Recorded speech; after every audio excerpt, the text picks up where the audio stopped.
அன்புக்குரியவர்களே, இந்த நாளிலும் இந்த காலகட்டங்களிலே சிலுவையை பற்றின தியானங்கள் நம்ம அதிகமாக தியானித்து வருகிறோம்.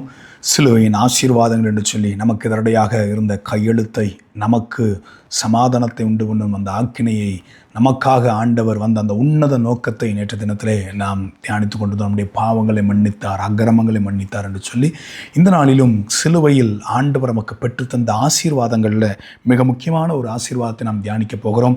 அது 1 பேதுருவின் புத்தகம் 2ஆம் அதிகாரம் 1 பேதுருவின் புத்தகம் 2ஆம் அதிகாரம் 24ஆம் வசனத்தை நான் வாசிக்கிறேன். நாம் பாவங்களுக்கு செத்து நீதிக்கு பிழைத்திருக்கும்படிக்கு அவர் தாமே தமது சரீரத்திலே நம்முடைய பாவங்களை சிலுவையின் மேல் சுமந்தார். அவருடைய தழும்புகளால் குணமானீர்கள். அவருடைய தழும்புகளால் குணமானீர்கள். இது ஏசாயா தீர்க்கதரிசி 53ஆம் அதிகாரம் 5ஆம் வசனத்தை நான் வாசிக்கிறேன். நம்முடைய மீறுதல் நிமித்தம் அவர் காயப்பட்டு, நம்முடைய அக்கிரமல் நிமித்தம் அவர் நொறுக்கப்பட்டார். நமக்கு சமாதானத்தை உண்டு பண்ணும் ஆக்கினை அவர் மேல் வந்தது. அவருடைய தழும்புகளால் குணமாகிறோம். அவருடைய தழும்புகளால் குணமாகிறோம். ஒருவேளை என் சத்தத்தை கேட்கிற தேவ பிள்ளைகளே, ஏதோ ஒரு வியாதியின் நிலையில் உங்கள் வாழ்க்கையில் நெருக்கப்பட்டு, பீடிக்கப்பட்டு, சோர்ந்து தடுமாறி கொண்டிருக்கலாம். நான் தயவாக சொல்லுகிறேன், ஆண்டவரால் சுகப்படுத்த முடியாத வியாதி என்று சொல்லி ஒன்று கிடையவே கிடையாது.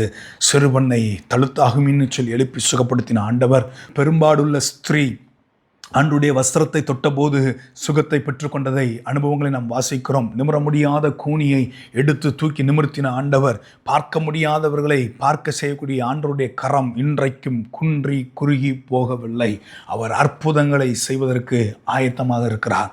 ஏதேனும் வியாதி முடங்கி வீடுகளில் சோர்ந்து துவண்டு நாம் படுத்திருக்கலாம்.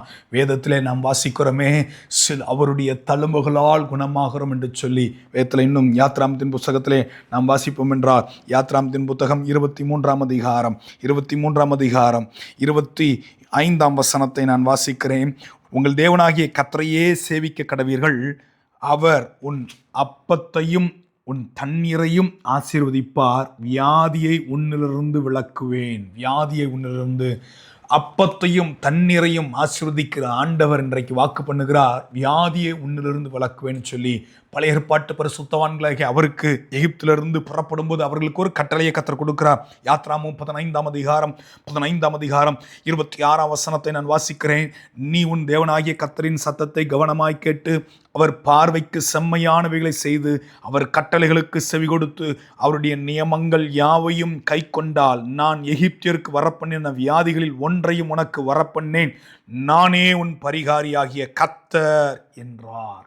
பரிகாரி அவர். அவருடைய தழும்புகளால் குணமாகிறோம். பழைய ஏற்பாட்டு பரிசுத்தவான்களுக்கு வாக்கு கொடுத்த ஆண்டவர் இன்றைக்கு சிலுவையிலே உங்களுக்காக எனக்காக அதை சம்பாதித்திருக்கிறார். வியாதியை உன்னிலிருந்து விலக்குவேன்.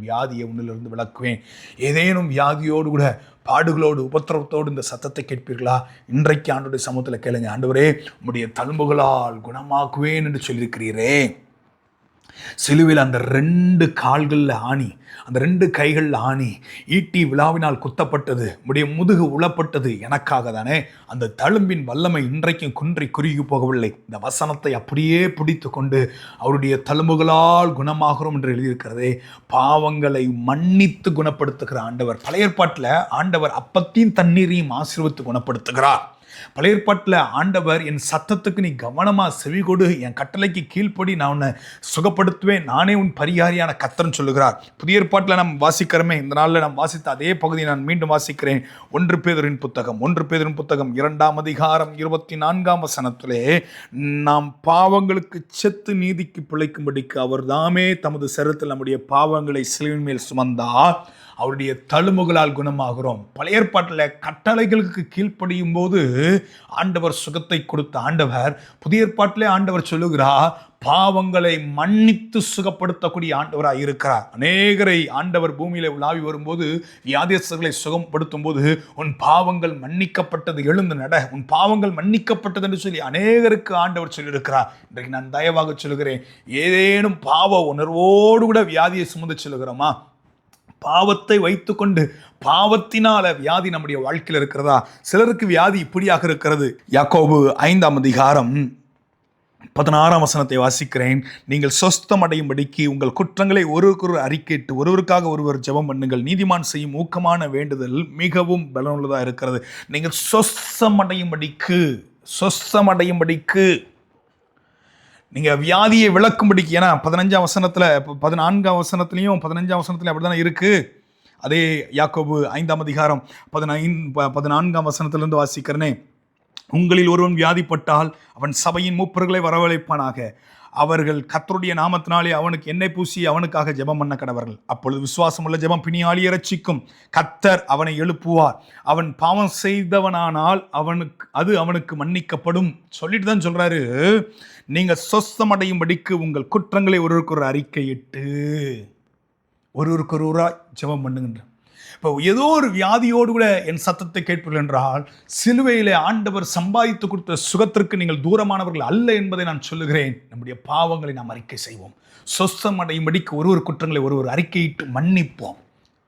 ஏதோ ஒரு பகை உணர்வோடு கூட வியாதியை சுமந்து சொல்லுகிறோமா, இன்றைக்கு அந்த வியாதியை நம்மளிலிருந்து நீக்குவதற்கு இயேசுவின் நாமம் போதுமானதாக இருக்கிறது.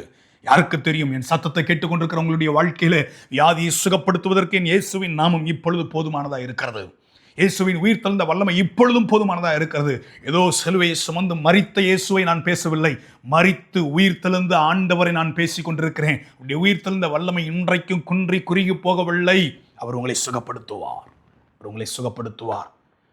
அவருடைய தழும்புகளால் குணமானீர்கள். தழும்புகளால் ஏதோ ஒரு விதத்தில் பாவம் இருக்குன்னா தேவசமத்தில் இயேசுவே என் பாவங்களை மன்னிங்கன்னு கேளுங்க. இன்றைக்கு உங்களுடைய வியாதியை நீக்குவதற்கு இயேசு போதுமானவராக இருக்கிறார். கண்களை மூடுவோமா, ஜெபிப்போமா. தகப்பனே, நன்றியோடு துதிக்கிறோம், நாங்கள் ஸ்தோத்தரிக்கிறோம். சிலுவையில் நீர் பெற்று தந்த ஆசீர்வாதத்தை நாங்கள் தியானித்து கொண்டிருக்கிறோம். அந்த உன்னத ஆசீர்வாதத்தை ஆண்டவரே அப்பா அனுபவிக்க நாங்கள் எங்களை அர்ப்பணிக்கிறோம். அவருடைய தழும்புகளால் குணமாகிறோம் என்று அந்த வேத வார்த்தையின்படி இப்பொழுது வியாதியோடு பலவீனத்தோடு இருக்கக்கூடிய ஒவ்வொரு பிள்ளைகளுடைய வாழ்க்கையில அந்த வியாதிப்பட்ட பகுதியில் கர்த்தருடைய தழும்பின் வல்லமை வெளிப்படுவதாக, கர்த்தருடைய உயிர் தந்த வல்லமை வெளிப்படுவதாக. இயேசு என்னும் அதிகாரமுள்ள நாமத்தில் நான் ஜெபிக்கிறேன். இயேசுவின் நாமத்தினாலே கர்த்தருடைய சுகத்தை கூறுகிறோம். பரிபூர்ண விடுதலையும் சுகத்தையும் கர்த்தர் அருளுங்க. இயேசுவின் மூலம் பிதாவே, ஆமென், ஆமென்.